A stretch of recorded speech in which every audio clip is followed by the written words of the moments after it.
செய்திகள் 10 மற்றும் 12ஆம் வகுப்பு பொதுத் தேர்வுகளில் நல்ல மதிப்பெண்கள் பெற்ற மாணவர்களுக்கு தவேக தலைவர் விஜய் அவர்களின் தலைமையில் விருது வழங்கும் விழா நடைபெற்று வருகிறது.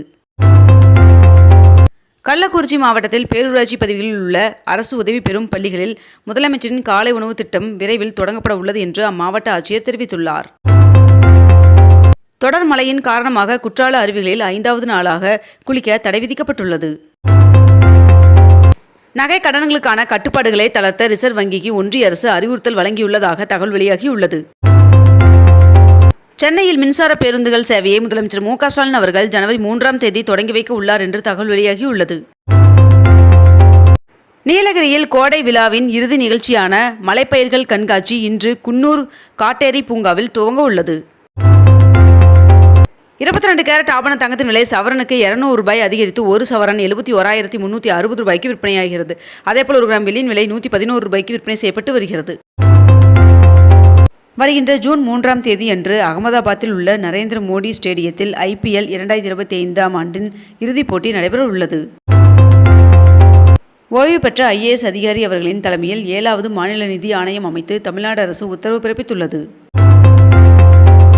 சுருளி அருவியில் தொடரும் வெள்ளப்பெருக்கால் 4வது நாளாக குளிக்க தடை விதிக்கப்பட்டுள்ளது.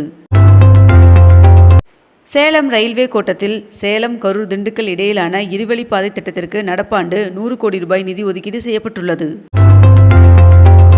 தமிழகத்தில் 10 அரசு சேவைகளை எளிதாக்கும் எளிமை ஆளுமை திட்டத்தை மக்கள் பயன்பாட்டிற்காக முதலமைச்சர் மு க ஸ்டாலின் அவர்கள் தொடங்கி வைத்தார். தமிழ்நாட்டில் திருச்செங்கோடு, பழனி, குன்றத்தூர் உட்பட 11 நகராட்சிகளின் தரத்தை உயர்த்த தமிழக அரசு உத்தரவு பிறப்பித்துள்ளது. தமிழகத்தில் போக்குவரத்து ஊழியர்களுக்கு 2023ஆம் ஆண்டு செப்டம்பர் 1ஆம் தேதி முதல் அடிப்படை ஊதியத்தில் 6% ஊதிய உயர்வு வழங்க ஒப்புதல் வழங்கப்பட்டுள்ளது.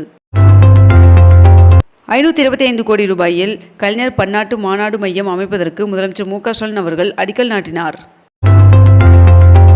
தமிழகத்தில் பேருந்திற்கான கட்டண உயர்வு குறித்து மக்கள் கருத்து தெரிவிக்கலாம் என்று போக்குவரத்து துறை சார்பில் தெரிவிக்கப்பட்டுள்ளது.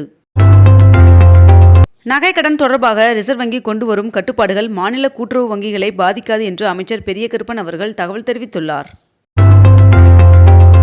தமிழக அரசின் சுற்றுலாத்துறை சார்பில் 5 நாட்கள் நடைபெறும் குமரி கலை விழா தொடங்கியது. வருகின்ற ஜூன் 7ஆம் தேதி பக்ரீத் விழா கொண்டாடப்பட உள்ள நிலையில் தமிழகத்தில் அன்றைய தினம் அரசு விடுமுறை அறிவிக்கப்பட்டுள்ளது.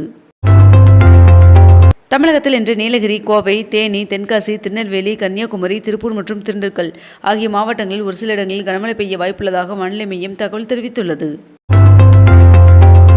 சென்னை தலைமை செயலகத்தில் பல்வேறு துறை சார்ந்த திட்டங்களை முதலமைச்சர் மு க ஸ்டாலின் அவர்கள் தொடங்கி வைத்தார். கொச்சியில் கப்பல் விபத்தால் தமிழக கடலோரங்களில் ஆபத்தான பொருட்கள் கரை ஒதுங்கவில்லை என்று தமிழ்நாடு அரசு தகவல் தெரிவித்துள்ளது. விடுமுறைக்கு பிறகு பள்ளிகள் மீண்டும் ஜூன் 2ஆம் தேதி தொடங்க உள்ள நிலையில் மாணவர்கள் தங்களது சொந்த ஊர்களுக்கு திரும்புவதற்கு வசதியாக சிறப்பு பேருந்துகள் இயக்கப்பட உள்ளதாக தெரிவிக்கப்பட்டுள்ளது. சென்னை திருவொற்றியூரில் நவீன மீன் மார்க்கெட் அமைப்பதற்கு முதலமைச்சர் மு க ஸ்டாலின் அவர்கள் அடிக்கல் நாட்டினார்.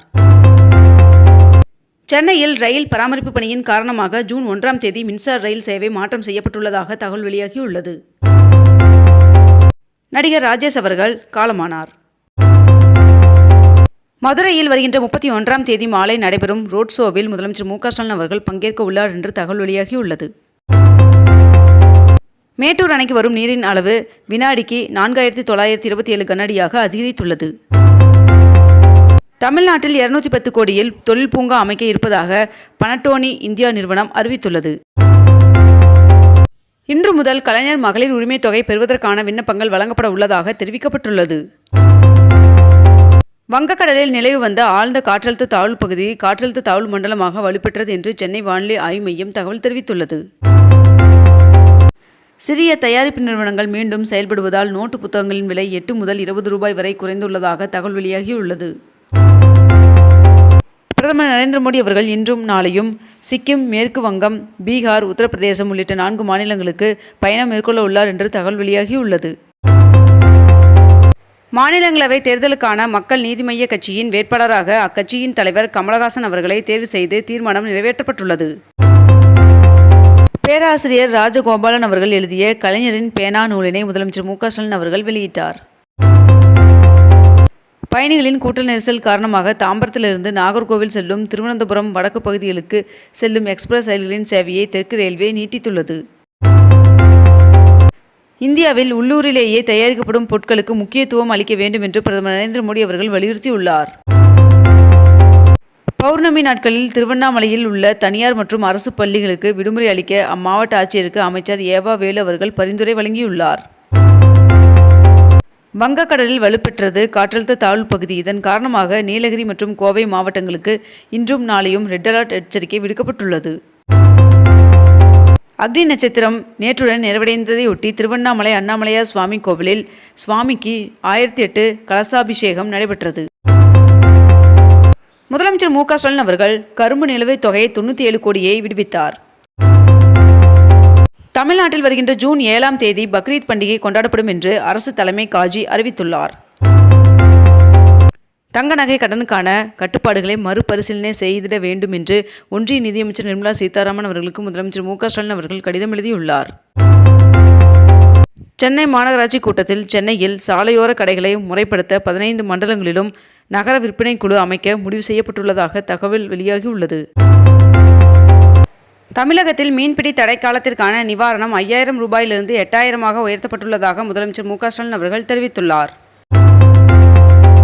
சென்னை திருவெற்றியூரில் 272 கோடி ரூபாயில் அமைக்கப்பட்ட புதிய மீன்பிடி துறைமுகத்தை முதலமைச்சர் மு க ஸ்டாலின் அவர்கள் திறந்து வைத்துள்ளார். பவானி நகராட்சி பகுதியில் வெளியேறும் கழிவுநீர் நேரடியாக பவானி மற்றும் காவிரி ஆறுகளில் கலப்பதை தடுக்கும் வகையில் 15 கோடியில் கழிவுநீர் சுத்திகரிப்பு நிலையம் கட்டும் பணி நடைபெற்று வருகிறது. தமிழகத்தில் மீன்பிடி தடைக்காலம் ஜூன் 14ஆம் தேதி நிறைவடைய உள்ளது. ரயில் படிக்கட்டில் அமர்ந்து பயணம் செய்தால் 1000 ரூபாய் அபராதம் விதிக்கப்படும் என்று தெற்கு ரயில்வே தகவல் தெரிவித்துள்ளது. தமிழ்நாட்டில் அரசு கலை மற்றும் அறிவியல் கல்லூரிகளில் சேர்வதற்கான விண்ணப்ப பதிவு மே 30ஆம் தேதி முதல் மீண்டும் தொடங்கும் என்று அறிவிக்கப்பட்டுள்ளது. ஃபாக்ஸ்கான் நிறுவனம் ஒரக்கடத்தில் 12870 கோடி ரூபாயில் புதிய ஐபோன் ஆலை அமைக்க உள்ளதாக தகவல் வெளியாகியுள்ளது. தமிழ்நாடு மற்றும் புதுச்சேரியில் 10 மற்றும் 12ஆம் வகுப்பு பொதுத் தேர்வுகளில் சட்டமன்றம் தொகுதி வாரியாக சிறந்த மதிப்பெண் பெற்ற மாணவர்களை வருகின்ற மே 30ஆம் தேதி தவேகா தலைவர் விஜய் அவர்கள் மாமல்லபுரத்தில் சந்தித்து பாராட்ட உள்ளதாக அறிவிக்கப்பட்டுள்ளது. திருப்பூரில் சாய ஆலை கழிவுநீர் தொட்டியை ஆய்வு செய்யாத அதிகாரிகளுக்கு மெமோ வழங்கப்படும் என்று ஆதிதிராவிடர் மற்றும் பழங்குடியினர் நல ஆணையர் தமிழ்வாணன் அவர்கள் தெரிவித்துள்ளார். தமிழகத்தில் ரேஷன் கடைகளில் முறைகேடுகளை தடுக்கும் விதமாக BOS கருவியுடன் மின்னணு தராசு இணைக்கும் நடைமுறையானது சென்னையில் சோதனை அடிப்படையில் அமல்படுத்தப்பட்டுள்ளது. இத்துடன் இன்றைய தலைப்புச் செய்திகள் நிறைவடைகின்றன. மேலும் இதுபோன்ற அண்மை தகவல்களை உடனுக்குடன் தெரிந்து கொள்ள அக்னிபூ சேனலை சப்ஸ்கிரைப் செய்து கொண்டு தொடர்ந்து இணைந்திருங்கள். நன்றி, வணக்கம்.